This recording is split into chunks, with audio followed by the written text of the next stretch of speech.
magandang araw, mamuno. Ngayon ay talalakayin ko ang epekto ng inflasyon ng pambansang ekonomiya at kung paano natin ito maaring harapin. Suliranin pang ekonomiya. Ang inflasyon ay ang patuloy sa pagtaas ng presyo ng mga bilihin at serbisyo. Dahil dito, bumababa ang kakayahan ng mamayanan at bumili ng parang araw-araw na pangangailangan. Pangunahing konsepto ng pambansang ekonomiya.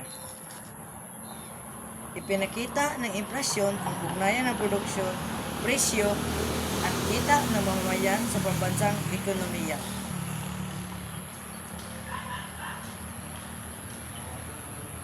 Maaring makakatulong sa mamamayan.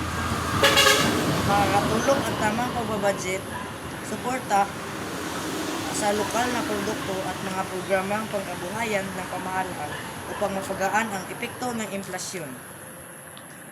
Ambag sa pambansang kaunlaran. Kapag naging handa at iresponsable ang mamamayan, mas magiging matatag ang ekonomiya at mas mapabilis ang pambansang kaunlaran. At maraming salamat at ito ang aking paliwanag tungkol sa inflasyon.